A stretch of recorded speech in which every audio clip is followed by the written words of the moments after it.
October the 7th, there is a delay in giving these permits, you know. Yeah. So you are not permitted to drive on all the roads, is that right? Yeah, I am not permitted to drive right now At all? at all, yeah. Oh my, oh my. So We wait till situation gets better.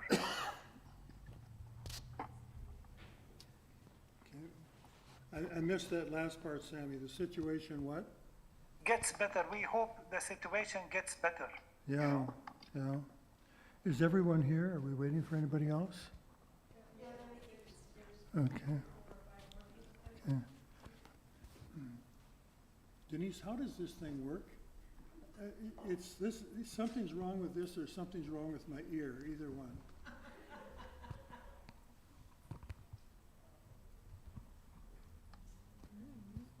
You don't know? Did it go the other way?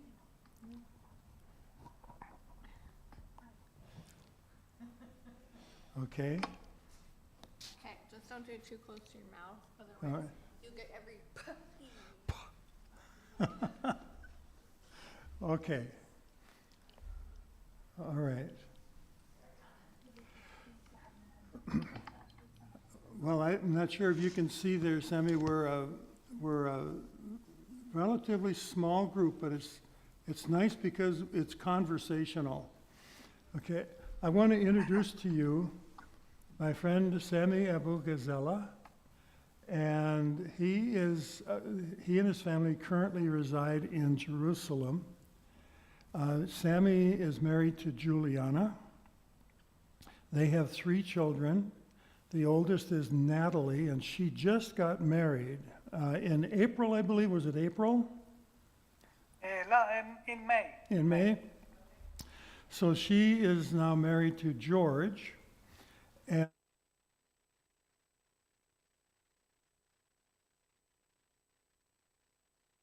the Dutch oven I sent them? Did they get the Dutch oven that I sent them, that big heavy pot? Yeah, sure. Yeah. They received- Cost me $150 to send that thing. Wow, yeah, I can imagine. Weighs like 18 pounds or something. Their second oldest, Ramez still lives at home, right? Ramez still lives at home? Yeah, he's asleep now. He's sleeping now. He's sleeping. Well, and then Taylene just graduated from Bethlehem University. And is she going on to graduate studies? We talked about this earlier and I forgot. Taline is now started like teaching. Yes. For second and third grades. Yeah, she's teaching. She's teaching. Yeah. Sammy, I'll give you a little background here on Sammy. When I did my sabbatical in the Holy Land in 2001, Sammy and his family were living in Bethlehem at the time, and I rented a flat which is a portion of their house, for the time that I was there. So I got to know Sammy and his family very well. At that time, Sammy was working at the International Center, which was sponsored by Christmas Lutheran Church, of which he and his family are members. And the organizer of the International Center was Pastor Mitri Raheb. Mitri is now the head person of the Lutheran Church in the Holy Land in Jordan. And your new pastor is Isaac Munther, is that right? Yeah. Yeah. Pastor Raheb has written several books, and the one book that especially, I recommend all of his books. They're usually about in the neighborhood of 100 to 125 pages. And Mitri likes to tell the story of growing up in his family home which was right across the street, the narrow street from the Christmas, or the Nativity Church. So the church that on Christmas Eve, they ring the bells, and their home was right below the bell tower. And he tells the story that he likes to think of his great-great-great-great-great-great-great-great-grandmother babysitting Jesus. So anyway, I really enjoyed my time with Sammy and Juliana, and we've kept in touch ever since. And I am glad that you're able to join us, staying up late, because you're 10 hours ahead of us. It's now almost 20 after 11 p.m. your time. But we've been talking about learning about the current situation in the Holy Land this morning, and now this afternoon when we're talking with you. Some of the history of the situation. We've talked about the catastrophe, the Nakba of 1947-48, the destruction of Palestinian villages, the creation of refugee camps, the partition of Palestine to create Israel and Palestine. And several people here have some knowledge, either personally or what they have read or heard on the news about some of the tensions going on in the Holy Land right now, today. I would like to have you talk a little bit, Sammy, about how you and your family are being affected by some of the violence and tension and some of the goings-on.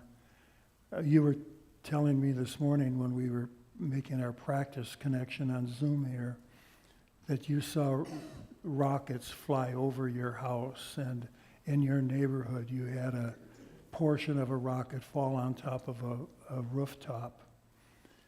Could you tell us a little bit more about some of the how this is affecting your daily life and your family's daily life?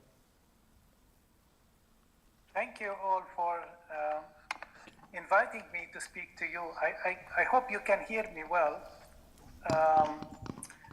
Well, first of all, I would like to just review a little bit about our life here. As you may heard, I am a church elder, and I belong to the Christmas Lutheran Church in Bethlehem. That's my church. And we are proud of being Christians in the Holy Land, you know. And I want to tell you at the beginning that without the church, for us, there is no hope. The church is doing something great for the people, for the Christians here, for the Christian community. And that's the way we used to live. We used to live in a situation which is not normal maybe for you to hear about, you know. So the movement is restricted now, especially in the wartime, between the cities, and the freedom of movement to travel abroad also restricted. There is also a planning for the future might be difficult because you don't know what is going to happen the next day. And this makes life uncertain for people here, for Christians and for non-Christians. When I was a child, I remember an Arab broadcaster who used to appear on TV and speak about coexistence among three religions: Christianity, Islam, and Judaism. He used to speak about the coexistence, and he used to quote verses from the three religions. You understand? This atmosphere of coexistence is not prevailing, is not existing anymore here. People talking about war and about crushing each other, about killing each other, about getting revenge. And this is the atmosphere of war here. You might hear about wars on the radio, on TV, but when you experience it on the ground, it's something different. For instance, our house in Jerusalem, we are renting a house in Jerusalem, an apartment in Jerusalem. The warning missile sirens just comes very close to us, and it is very much fearful when you hear it. It shakes the house, you know, when there is a missile warnings sirens coming, you know, and we don't have any shelter to go to, you know. We don't have any shelter, so we go to one room and hide in another room, and we think this room might get better. We don't know the direction of the missiles, if they are going to hit our house from which direction. But when you look from the window, you see dozens of missiles in the sky, you know, in different directions. And you wonder if this is something that's going to hit you or not.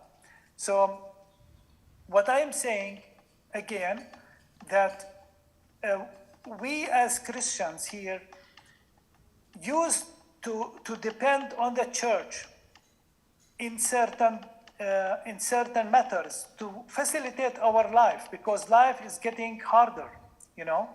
The church sometimes support the students in the schools, they support the students in the universities when they go to school.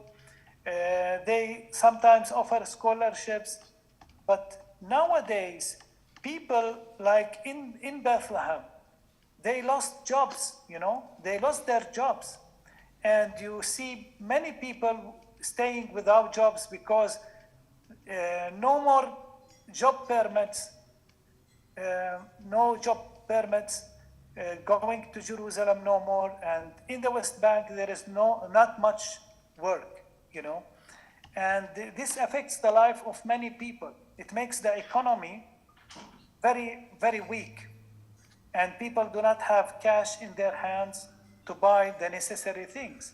In Jerusalem, there are people working more, but at the same time, life expenses is very high because we are talking about higher standard of living. And that makes also a big challenge for us to live here. Reverend Curtis knows about a housing project that Lutheran Church wanted to do on the Augusta Victoria. Sometimes like 24 years ago, maybe they were planning for it. But it turned out that this area cannot be a housing place for the church because it's identified as a green area. So the church recently decided to move this housing project to another suburb in Jerusalem. And they are waiting for the license to start building this housing project, which will offer the Christian families like a cheaper rent to get than the one that we pay now. Is this, As a family, we are looking forward for this housing project. We hope that it's going to happen soon, in few years. Personally, I am going to be retired in 2 years, officially. And this will make life difficult for us because I will not be earning a salary after 2 years from now, but we still need to pay the rent in Jerusalem, which is a must, you know. And that's a big challenge for us to think about. As a family, we believe that this war should end soon, but unfortunately, what we hear on the news tonight is that a big escalation is happening. And they want to make it bigger and bigger, and we think that this is not helpful at the end, you know. The Holy Land is something very, very precious, very, very valuable for us. We believe that you and all the Christian people in the world should come and visit us in the peacetime and celebrate the places where Jesus was born, where Jesus taught, you know, and was crucified, and all the areas, you know. And all these war agendas should stop, you know. It's not for the sake of anyone. It's just wasting of money and wasting of resources. That's simply what we believe, you know. I don't know if you have questions toward what we live here.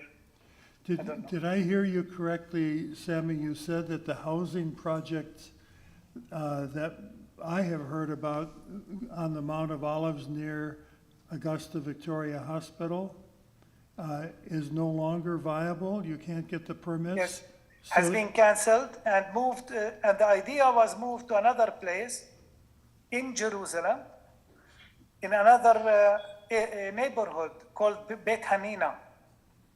Beit Hanina is located north of Jerusalem, on the edge of, very close to Ramallah area in the West Bank. I see.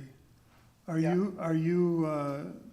Are you on a list of people to buy an apartment, a unit, a housing unit? It's nothing to buy. It's going to be rented, but cheaper. Rented. It's cheaper rent than the one we are paying now. But That's what we were promised. Are you on a priority list so that you can get in when it's Well, built? we made the connections and they promised us. We don't know. They promised. We hope they keep the promise, you know? Yeah, yeah. I was having a conversation earlier with one of our participants. She teaches young children, and you know, children who have been traumatized. And I'm wondering about, can you describe the trauma that some of the children there experience? They have known only this war. Because they're so young, they've known only this war, and that a lot of young people just don't see the opportunities for a better life. And so they are easily radicalized by some of these groups like Hamas and Hezbollah, Islamic Jihad. What is life like for them, the people that are experiencing this kind of tension and pressure of violence every day? You know, you need to know something here, that we are Christians in Bethlehem and Jerusalem. If we open the TV to watch the news, you can see images of people, different kinds of suffering, you know, and you cannot bear watching these images, you know, because they're coming out from the war, people being killed, being shelled, being, you know, that's terrible kind of life they are living, and we know that they are unfortunate to be in that location. Many innocent people, you know, they are unfortunate to be in that situation, and nobody can imagine their suffering. We cannot imagine, you know, their suffering. It's beyond our imagination. Yeah. I cannot imagine that, you know. But for us here, that's why we are talking here, because you said that there are many factions, you know, were supported to do these radical wars, and we as Christians, we should be united, you know, for our message that we want to exist as a Christian community in the Holy Land and to continue existing. And this is something that we need to strengthen our ties with our Christians, brothers and sisters everywhere in the world. Why is it that we cannot keep our community growing in the Holy Land? It's going less and less. Now the Christian percentage in the Holy Land is getting maybe less than 1%. Yeah, and most of the Christians are in Bethlehem, is that correct?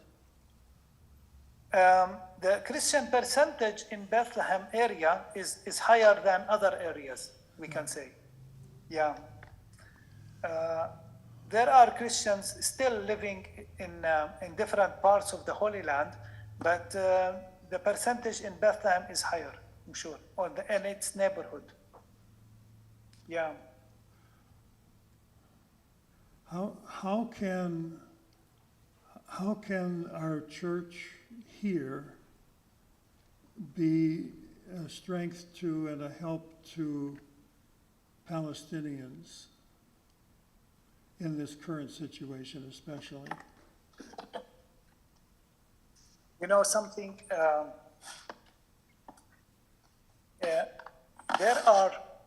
There are Christian support that should happen, you know, that should happen for the Christian community to continue living in the Holy Land. This is something serious I'm talking about, because there are many families who planned to leave, to immigrate, and just leave the Holy Land. And they sell their properties, and other non-Christians come and buy their properties. So we say the changing face of Bethlehem. Bethlehem, the majority of people in Bethlehem used to be Christians.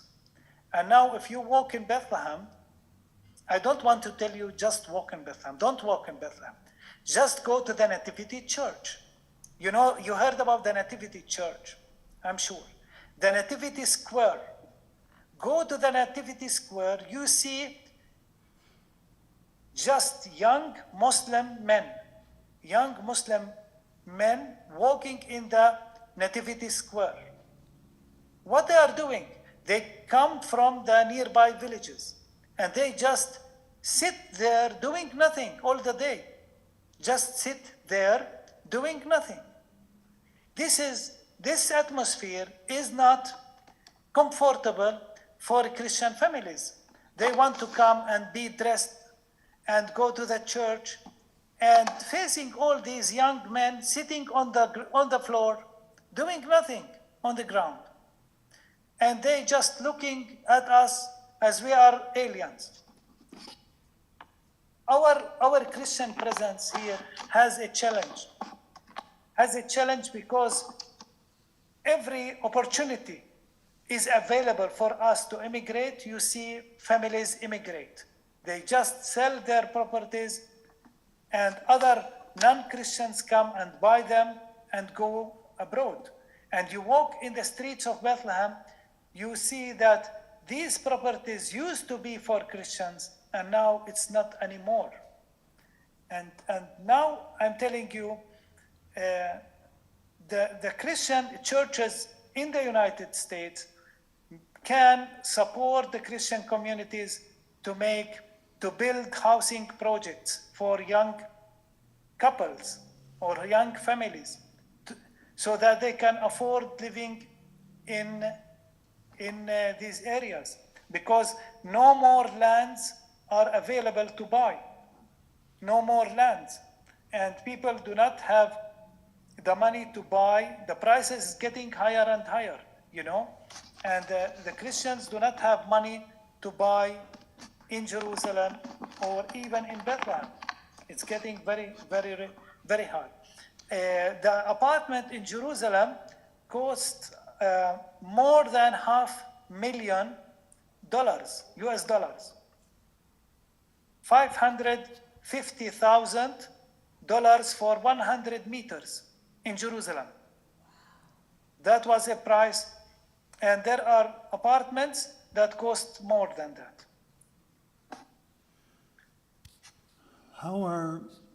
Well, speaking of that, how are your daughter and George getting along? Where are they living? They rented in Jerusalem as well.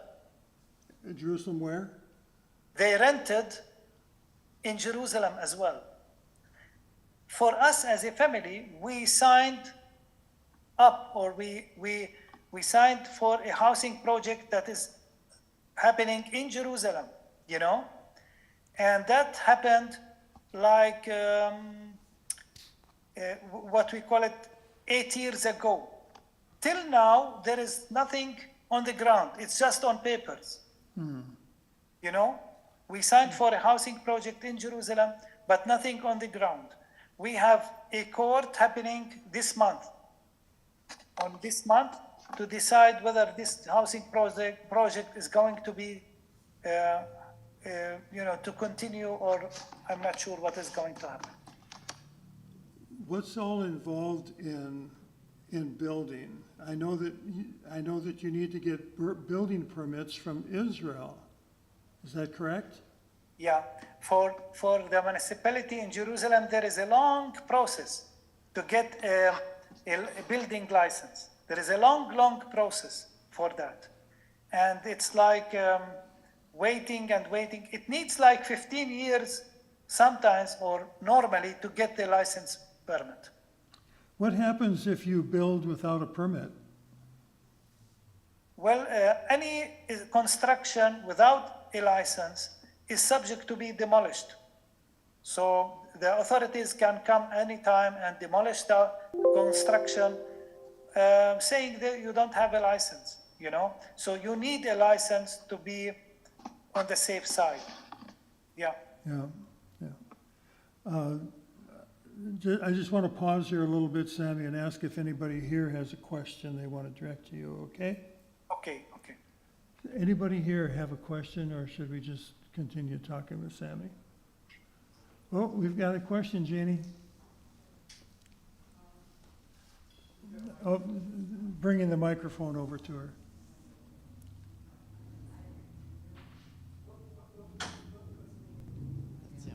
Woohoo, okay, yes. I Okay. apologize for my Can ignorance. you hear her? I can hear something, yes. Okay, I'll say, I apologize for my ignorance in the whole situation, but and maybe you guys talked about this earlier because I didn't come in at the beginning, where does Hamas come into all this historically brutal conflict? Did you hear that? Can you speak to that? I can hear that, yes, I can hear that.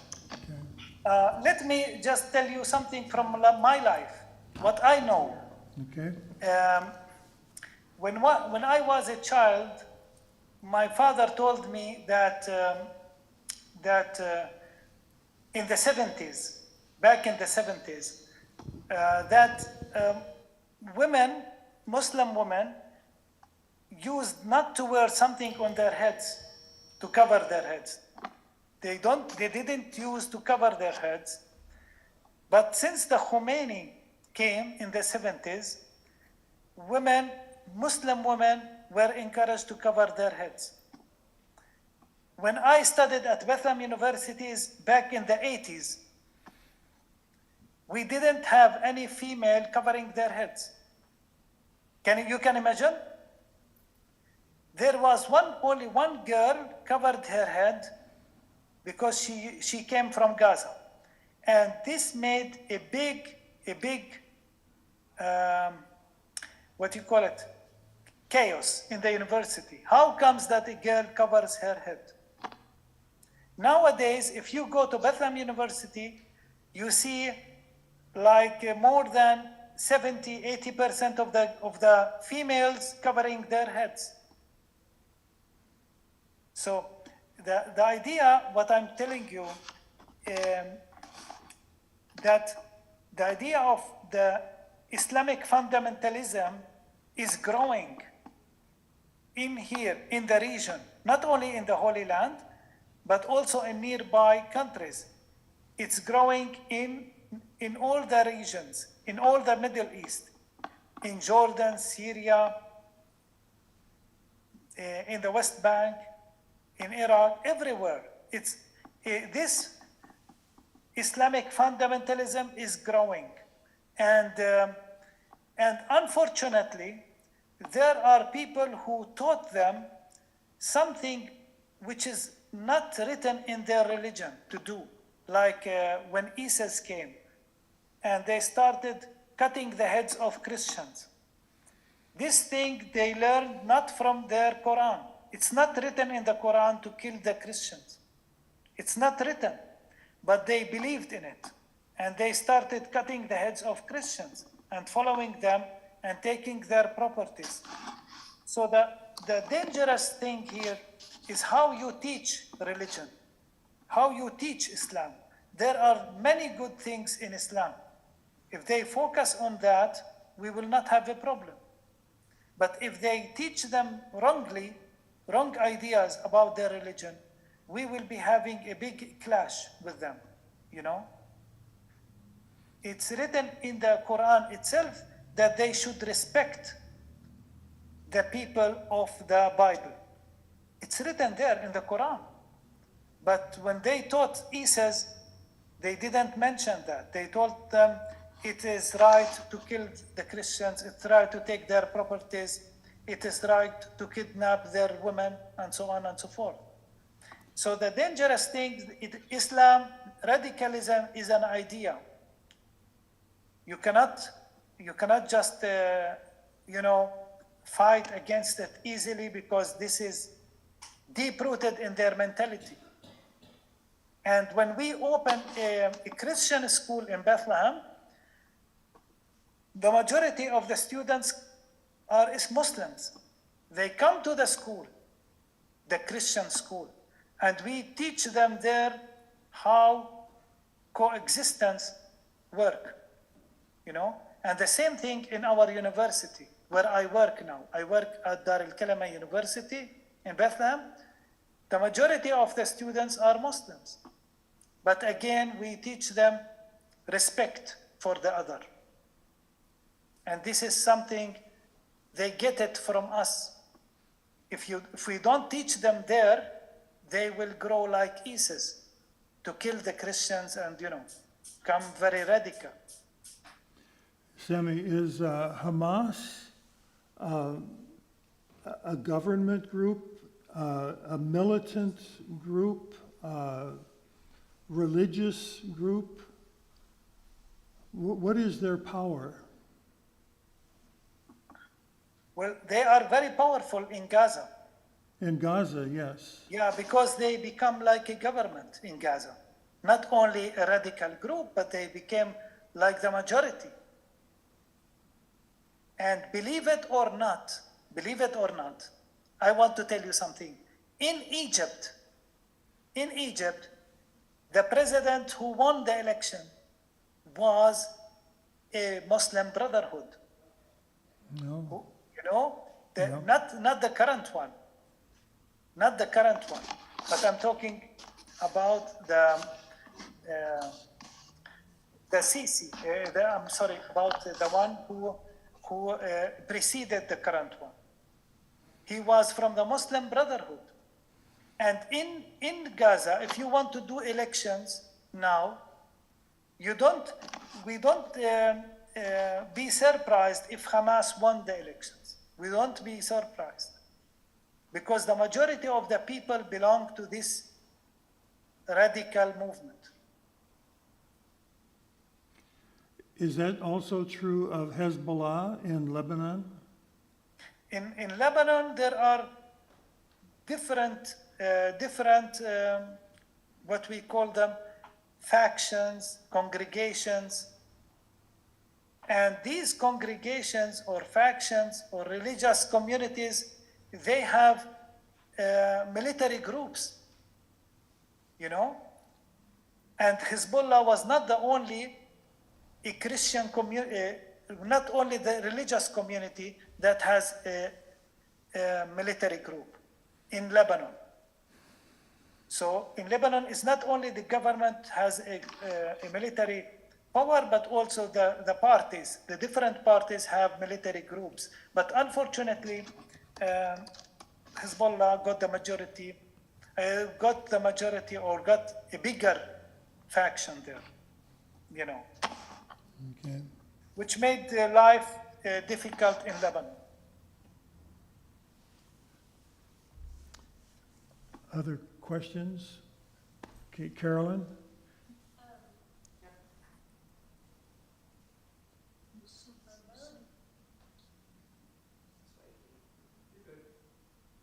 Are both Hamas and Hezbollah financially backed by Iran's government?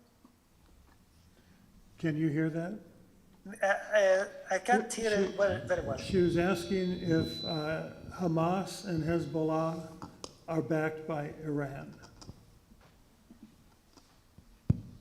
Well, sure that Iran has an agenda. Iran has an agenda, and they want to flourish economically, you know, in the Middle East. And they are using these parties to reach their goals, for sure. But what I am telling you here that we have not just to be watching these radical groups, what they are doing. We have to affect the community, affecting the people here positively, you know, to spread the culture of coexistence and spread the culture of the values of our Christian community, of our Christian teachings, because these radical movements are growing everywhere among us. If we get more powerful, we can affect more people, you know, to be on our side. If there is election, they are going to win the elections for sure. But if we work harder, we will prevent that. Because they get the money from abroad. They get the money to do all these things in our country, in other countries. And they spoil the life of people. And they get the weapons and they get everything to spoil the life. There is something that I want to tell you. There is nothing healthy about occupation. Living under occupation is unhealthy thing. Now, there is something happened 1 or 2 weeks ago. There are 5 Christian families in Bethlehem who own souvenir shops. They were threatened because they were threatened on the phone to pay a big amount of money, like $50,000 per month. Or they should kill one of their family members be killed. They were threatened on the phone. So this kind of threatening and killing do exist now in the Arab villages in Israel. You hear about people killing each other in the Arab villages in Israel. And we are afraid that this negative phenomena comes to Bethlehem also. So these Christian families were threatened, but fortunately, some people say they were caught, and the matter is being now resolved. We hope so. But at the same time, we are afraid that this phenomena is spreading everywhere. Who was doing the threatening? They are gangs. Gangs. Say that again, Sammy. Who? Um, Oh, gangs. Yeah, gangs. Thank you. So these gangs coming, you know, more powerful under occupation. They have become like bigger and bigger, more powerful. And you hear the news, a young man was shot and killed in that village, in that Arab village. And you ask why? What is the reason? Because he didn't pay to them the money. So this is like a daily life in the Arab villages. A daily life. Wow.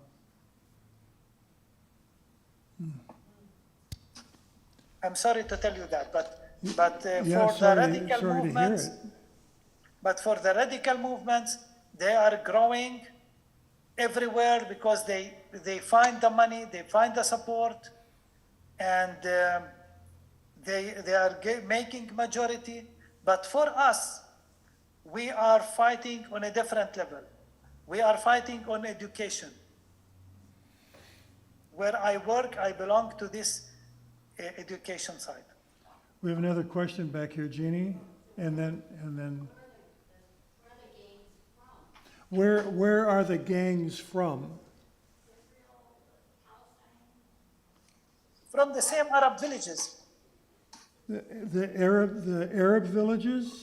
Arab villages in 1948 land in Israel, in a proper Israel.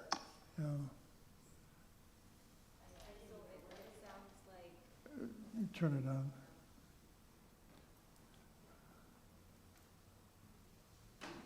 It sounds like the lack of opportunities isn't working. So lack, The lack of opportunities creates pressure and. It sounds like the lack of opportunities create a lot of pressure that gangs take advantage of. Is that what you were saying? Pastor can translate. I mean, he can. the lack of opportunities is creating opportunities for the gangs to do their dirty business. The Arab. Is that right? There is lack of equality, we say. Lack of equality? Yes, yes, because we are seeking justice and equality, and we are sure that the Israeli police can catch them.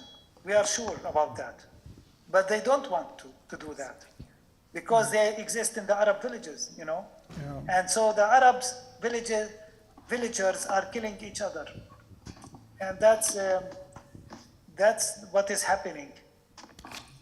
Well, this is something that people in the Arab villages need to worry about.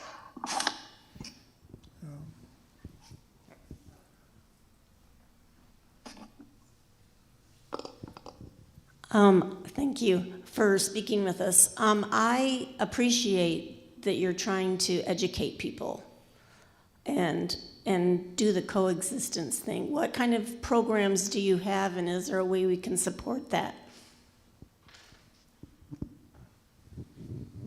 We basically work on arts and culture. On arts and culture. Because we think that people can express themselves through arts and through culture.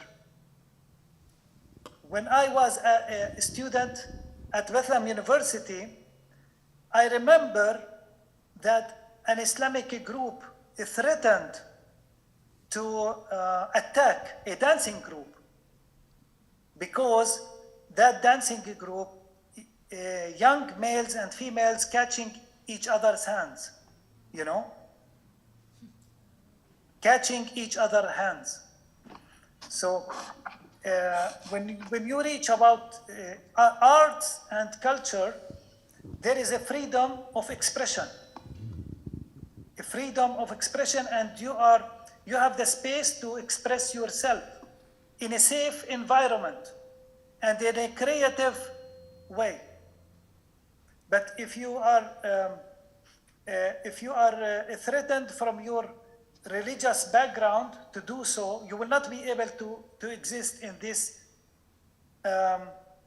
atmosphere. You understand? So in our university, in our schools, we encourage students to express themselves freely and creatively and express their opinions, and this is something they learn to do. And there is not only one opinion, but there are, each and everyone has a different opinion. That's something that need to be, taught at our universities and at our schools. Sammy, one of the things that was terrifically impressive to me when I was there during my sabbatical years a long time ago was the development of the International Center. Now it's what's called the DR Consortium. But the opportunities that were presented to people in the arts, the cultural elements, the arts program, not just book education, but also creative things that were going on, giving people a trade, a skill that by which they could participate in a commercial enterprise to earn money, giving people opportunities. That was the creative genius behind what Pastor Mitri Rahab was doing in developing that international center, and the staff, including you, that were part of that, encouraging people to be a part of that community, learning these skills, learning about things that make for peace, rather than forming a gang or doing things that are violent, oppressing people. Do you still see that happening with the DR Consortium? Do you still see that happening with the Dar e Kalima School and University? Yeah, it's now called Dar el Kalima University. Dar el Kalima University is the place where we teach that. We create this atmosphere, and we have different programs. We have diploma program, undergraduate studies, and we started also graduate studies. And part of my job is to follow up some graduate programs. But anyway, I would like to encourage you to visit Dar el Kalima University on website and see what we offer there. But for us, this is something never existed in the community before. Never existed. The infrastructure of that place is very unique, very special. And you can imagine students coming from different cultural backgrounds. They're coming from Muslim refugee camps, Muslim villagers, Muslim areas, and with the Christians coming also. They are come together to this university, and they enjoy the place, and as you said, they are free to develop their arts and their talents, and they can get a profession out of what they learn. Some students learn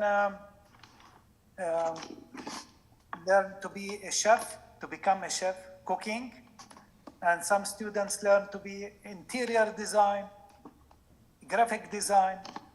Some students learn to be tour guides. Some students, so they are creating professions for the students. And this is something which is unique, because other universities, they focus on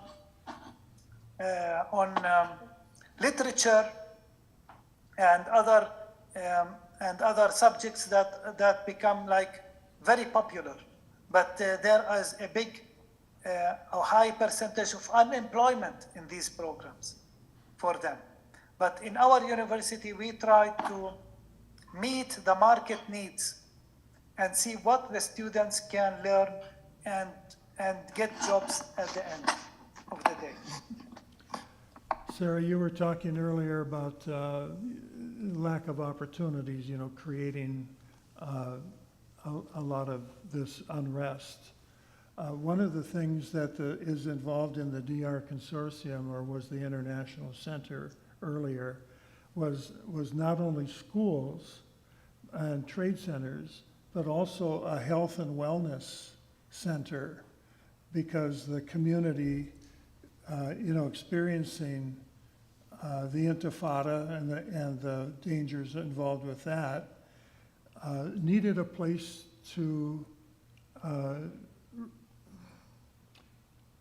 do things like swimming. They had a swimming pool. I think there was one of 3 swimming pools in Bethlehem. The other 2 were privately owned, if I'm not mistaken. But this one was open to everyone. Is that right? Yes. We have that. We have that part also for the community. Yeah. But It's called Dar el Kalima, like benevolent center or something. But also, what I'm missing, I want to say. we're talking about health and wellness and opportunity. Sure. One of the graduate programs we have at the university now is healing through music. Oh, Yeah. And there is another hub. We have a new hub. This hub is for teaching young people to start their projects, to be starters for their projects, They have the talents, they have everything, but they train them how to start their projects and to start earning money. We have this new hub at the university. So there are several opportunities for the young people to explore at our university in one way or another, in different levels, on different levels. yeah. And we wish you could visit us one day and see that on the ground, on the spot. I'm It's going to have something- I'm going to have to organize another pilgrimage, Sammy. It's been a while. It's been a few years since I've done that. What was that? Oh, she said we're waiting for that. In the US, you can Google Bright Stars of Bethlehem. It's the title. Bright Stars of Bethlehem is the organization that supports our university now. Yeah. Did you hear that? One of the programs that was actually part of the International Center was called the Bright Stars of Bethlehem, where they would work with children, giving them opportunities and a vision for some different pathways to take, rather than violence or harsh reprisals. But the Bright Stars of Bethlehem has an office here in the United States in Mount Morris, Illinois. And every year I send a donation to them because they provide scholarship opportunities, travel opportunities for children. You participated, and your kids participated in a program called ARC, A-R-K? Arc for Peace program. ARC for Peace. And where they, I think there was a group here in the United States and a group in Guatemala and a group sure. in the Holy Land. And each year you would go to either Guatemala, the United States, or they would come to the Holy Land. Yeah. And so it's these kinds of opportunities that have been created through the ministry of Christmas Lutheran Church and the International Center, the DR Consortium, and the schools that they have created. The Dar e Kalima School, the Dar e Kalima University, and the cultural programs that are provided through them. It's an amazing thing to see, which is when we go over there. Jeannie, you were part of that. When we go over there, we will see all of these places about, where, what they are doing to respond in a healthy way to some of the difficulties of everyday life there. And Sammy is a part of that. You're now part of, you are now part of the Dar e Kalima University. Yeah, Yes. And so that's really fun to see. And even simple things like one of my groups that was there, we were encouraged to bring a book in English, any book, any book. Keep Yeah. it clean. And to be a contribution to their library, because they are also teaching, you teach the students English. I teach, I had teaching assignments, different teaching assignments, Yeah. This semester, I taught the students about about business. It's something about soft skills, what they can do to earn money. Yes. This is like a nice training course for the students to think, to expand their mind and think in different ways. Yeah. Did I see another hand up over here? Another question? Do you think the media doesn't share this side of this conflict with us? Say that again, Jeannie. Something about the media? Oh, yeah. Why the media doesn't share this? Media does not share this side with us. Okay, this is a tough question, Sammy. I couldn't hear it well. Why doesn't the media present this kind of story about what's happening over there with Palestinian people? We're talking about creating opportunities for skill development and peaceful coexistence and advancing the cultural contributions of the Palestinian people. Why don't we see that in the media?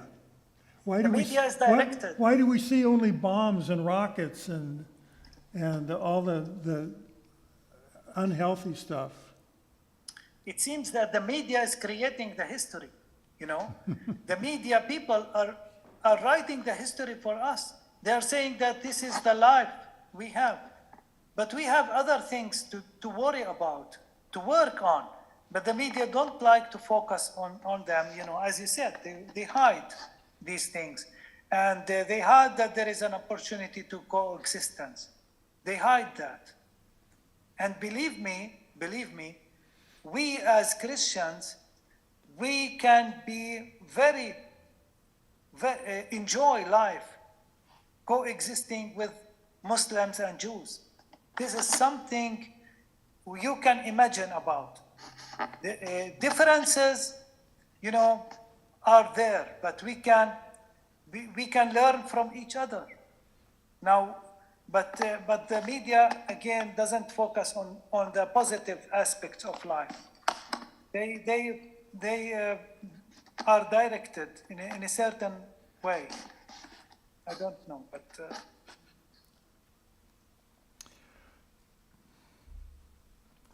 Any more questions here? I'm wondering, aside from the creative side of helping kids with trauma, do you have some sort of mental health that these young kids are provided? Because I'm imagining a lot of them are having and are going to deal with post-traumatic stress of just being in a war-torn country. What sort of mental health assistance is given to especially children that are raised in this war-torn environment? The question needs to be directed to the Bethlehem area, to Jerusalem, or to the people living in Gaza. I don't know. But I'm telling you that people under war, they don't enjoy these things.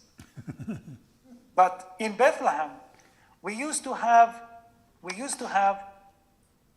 some friends, some professors, some friends coming from the US, teaching us as families, you know, in workshops, how to deal with these things, how to deal in difficult times, how to be to support each other. You know, we used to learn that from workshops, from friends coming from the US. They're working as nurses and psychological consultants and so on. But as Christians in the Holy Land in Bethlehem, we used to have that in the International Center of Bethlehem. Do you still do that? Do you welcome people to come and spend some time and share their expertise? Yeah, sure. We used to do that through a program we called what you call it, generations program. Intergenerational? Generational program. I don't know the name in English very well, but this program used to be for Christian families, you know, from different ages, and we used to have experts coming and doing lectures and workshops for us, and we benefited a lot from these kinds of encounters, you know. We discussed with them, they used to speak about child growth and different stages in life, you know, and about the difficult times and how we experience, how we face difficulties. All these kinds of workshops were very helpful. For us. Yeah.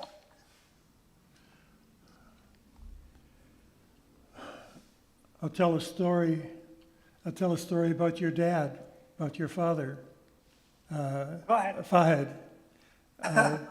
When I was there in my sabbatical, you know, and I was renting that flat, that room in your house, one day I was in the backyard and you had that big, this was in Bethlehem, you had that big sabra cactus, and your dad, Fahad, had a knife out there and he was cutting off the flower or from the cactus, and he looked at me and he said, Palestinians are like sabra.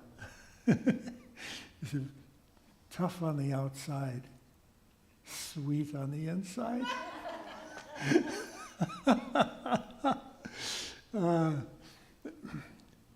Palestinians are tough. Let me just share with you something before anything else, you know. Yeah.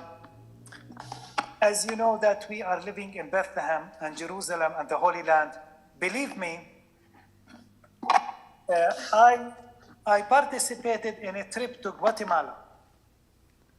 I used to lead my students and go to Guatemala. But on our journey, we had to pass through several miracles to reach there. And maybe for you to travel from one country to another, it's just about booking a ticket and getting on the plane and flying, and it's nothing to worry about. But for us, we had lots of miracles on the way to happen. And this can make you imagine what kind of life we have. It's not for granted. You cannot take it for granted, you know. It's a long story. I cannot tell you now how many miracles happened with us, but it's all about passing from one point into another. We need to get papers, and we don't have the right papers with us. We don't have the right things because we always missing things because of the restrictions, you know, on the way. One of the incidents that happened, we didn't at that time have a permit to get into Jerusalem. I mean about my students. They didn't have permit to get into Jerusalem to meet the American consulate. because they need to meet the American consulate to grant them a visa to go to the United States, and from the US they can travel to Guatemala. But they got an invitation from the consulate. We have a paper invitation that we need to meet the consulate in Jerusalem.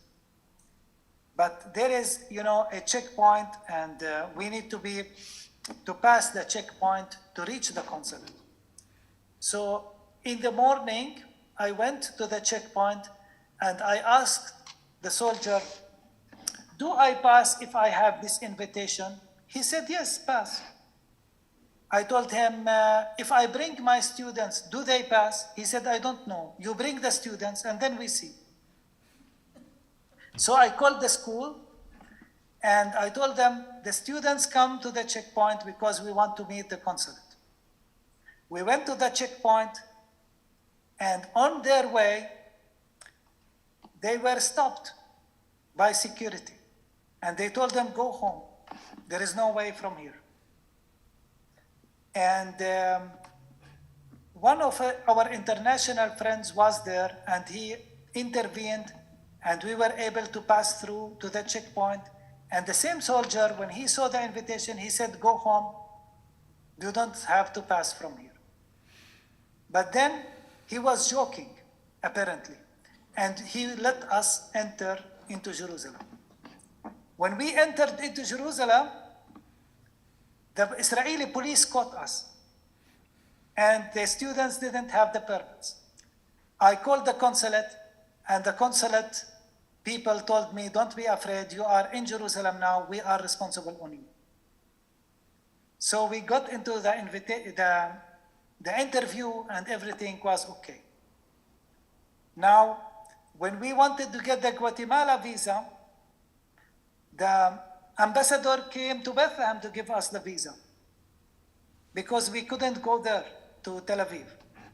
So he came to Bethlehem and he gave the visa for everyone except for one student. He said, I don't have him on the list. So he said, I want to do something that will cost me my position. I want to give him the visa now, but you promised me to send a fax to the consulate about the issue. I told him I promise. And then he gave him the visa as well. When we reached Guatemala, they let us all in except this student. They wanted to return him back home. But then another miracle happened and we got him in. When we reached Miami, they wanted to return us back home. But then another miracle happened and we continued.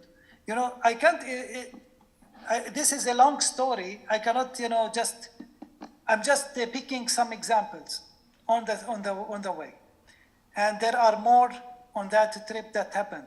But I want to tell you something, that if you live in the Holy Land, you become a true believer. There is nothing. Okay. Does anybody have any other questions to ask of Sammy?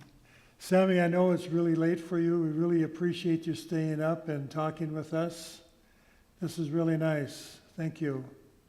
Thank you. Please continue praying for us in this hard time, and we know that God will bring this area to come again, and we hope that everything goes well for all the people in the country here, not only for us as Christians. We pray for other people as well. Thank you for listening to me and for hearing about our stories. We can't summarize everything. Life is so complicated, but we hope you got an idea about some of the things. Yeah. Thank you. Thank you. Thank you, Sammy. Thank you, Curtis. Come and see, go and tell. Right? Thank you. Okay, thank you. Good night. Bye-bye. Good night. Good night. Bye. Bye-bye.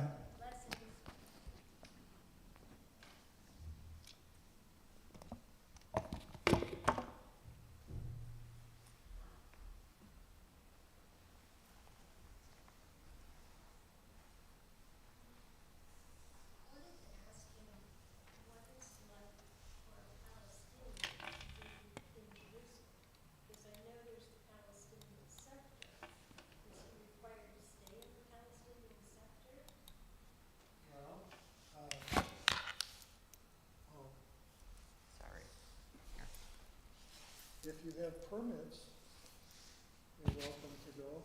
Jerusalem is divided in half, or divided. East Jerusalem is Palestinian. West Jerusalem is Israel. They live on the south side of Jerusalem, in that area between the center of Jerusalem and Bethlehem. Bethlehem and Jerusalem are about 3 kilometers apart, 2 miles. And they live in that section in between.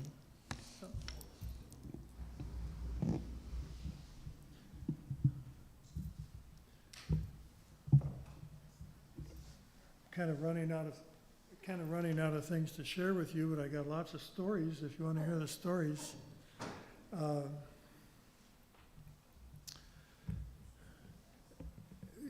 What I hope that you have come away from this with is an understanding that life is different for Palestinians and Israelis. It's different. It's much more difficult for Palestinians because of the occupation. Travel is restricted, opportunities are restricted, taxes are higher, water costs more, shortages of food, employment opportunities are limited. You know, it's just, life is very, very difficult for Palestinians. I like the question about, the comment about, why don't we hear about the more positive things that are happening? Give you a story. Shortly after 9/11, within days, there was a clip. I was in the Holy Land. I was in Bethlehem at the time of 9/11, and the stories there were much different than what I was hearing on American TV and reading on the internet. Do you remember that little video, news video, of women and children dancing in the streets? They were saying this is a typical Arab response to the news of the Twin Towers coming down. They're dancing in the streets.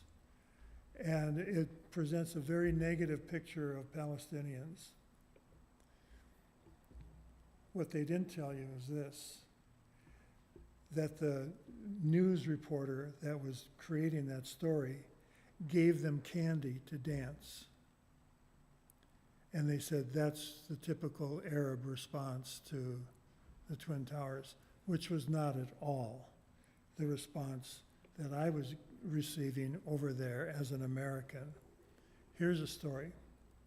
The following Saturday night, this happened on a Tuesday. The following Saturday, a bunch of us guys walked to what they call a bar, but it's like a hamburger joint, and where we could get hamburger, beer, French fries, and we talked.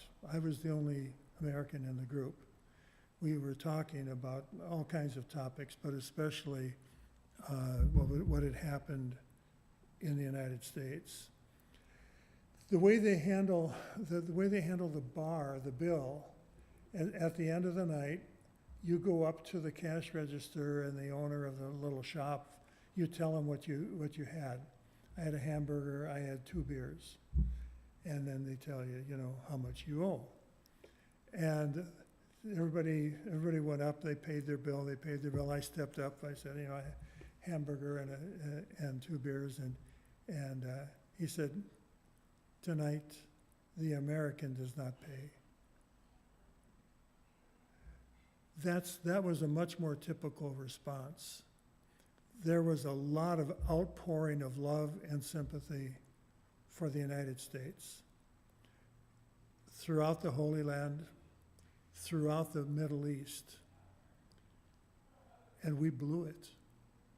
We blew it. That whole business in Iraq and Afghanistan, whatever goodwill we had was lost. And, you know, a lot has changed in 23 years.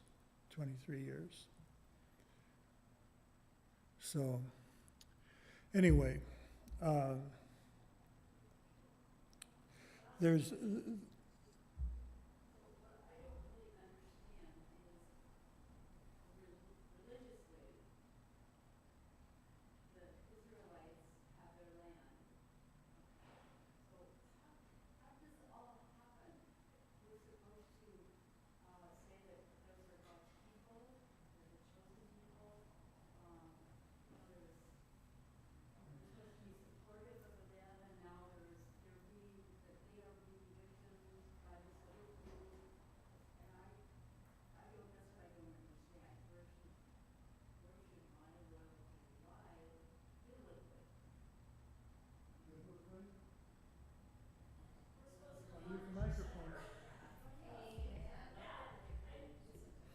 do you believe that Israel today is the Israel of the Bible? Oh, good. Well, that makes it much simpler.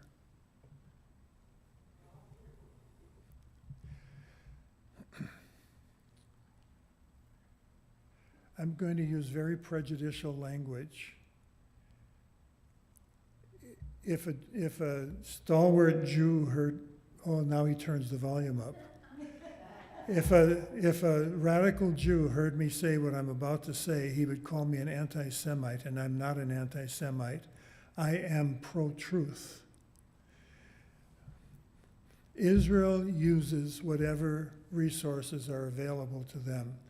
One of the resources that's available to them is the myth that Israel today is the Israel of the Bible. That the Jews today are the Jews of the Bible. No, that's not true. I was talking with someone earlier. Walter Brueggemann, who is one of the foremost Old Testament scholars in the United States, has written a book. I wish I could remember the title of it right now. Am I being recorded, by the way? Yes. Oh, oops. That would be a good idea. Seriously? Okay. Yeah. This is only for you. I don't want to have my house firebombed or anything.